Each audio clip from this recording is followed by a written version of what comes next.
Hello, you what's his face? Welcome back to a new video. Tigon here, and today I have, I would say, probably some of the final sniper tips I'm gonna give that are pretty darn advanced. And there's just it's the cherry on top that separates people that just casually snipe from people that can hit amazing feeds and all that wonderful stuff. But without further ado, let's get into it. I'm gonna show you guys a few examples in here, and then I'm gonna actually demonstrate in an actual setting, so you guys can see both examples. So first off, we have the very first tip, and that's simply going to be always strafe in the opposite direction your opponents are moving in. And why this is so important is because it limits the amount of bullets they actually will get on you, meaning you have a higher chance to survive. Also, if you are sniping, it wouldn't be a bad idea to put the quick fix perk on, because with how fast guns can kill you, you're going to want to be able to get a little bit of health after you do take down an enemy. But let me actually go ahead and show. So for example, let's say this one's moving right here.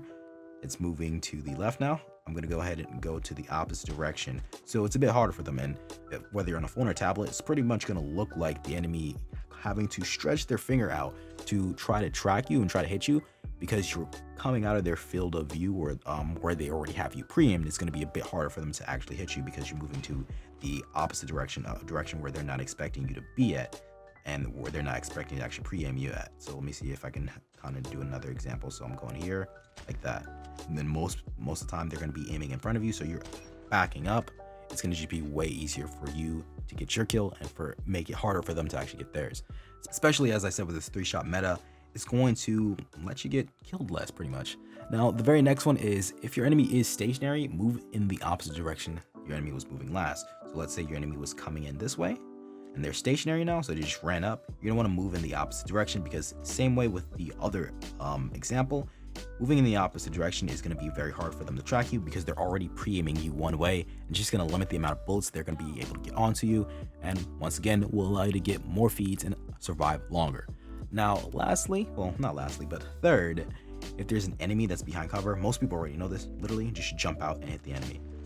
Now vice versa, if you know an enemy is about to jump out and hit you, if you're a sniper, you're just gonna, or anything really, you're gonna want to go ahead and pre-aim a little bit outwardly, because if they go ahead and they jump, they're gonna be landing here. And if they don't jump, which most people will try to jump or slide out, and they kind of peek out, it's way easier for you to just slide your crosshair over here to actually hit them, rather than going ahead and trying to catch your enemy that just jumped all the way over here, because it's easier to hit targets that are inward than trying to flick outward. Now last but not least, if your opponent has better cover than you and you're waiting for them to peek, if you're a quick scoper, stop quick scoping and just hit the hard scope. It's worth it to get the kill off. And that's pretty much the last tip. I'm gonna go ahead and show you guys how valuable these are in the actual game, and I guess I'll see you there. Okay guys, so this is my live demonstration portion of the video. So what I'm gonna be literally going ahead and doing is showing you guys what I'm doing in real time. So let's actually go ahead and get it right.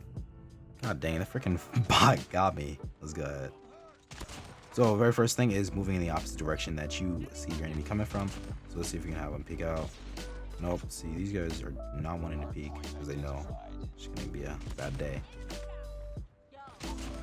Opposite direction right there. Opposite direction right there. Let's see if we can do it again. One more. One more. Now it's fast, but in real time you'll be able to see it, and you'll be able to actually discern which direction your enemy is moving in.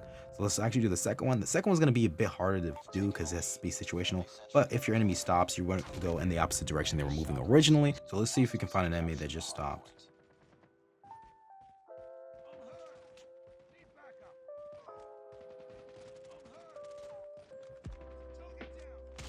There we go.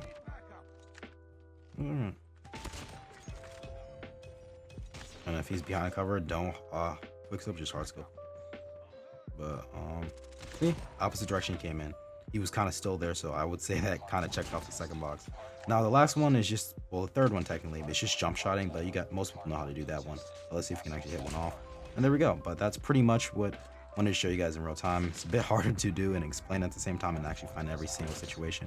But if you use these tips and you practice them, they'll become subconscious, just like pre-aiming, and it'll make your sniping better overall. But hopefully you guys did enjoy, and I'll catch you guys in the next one.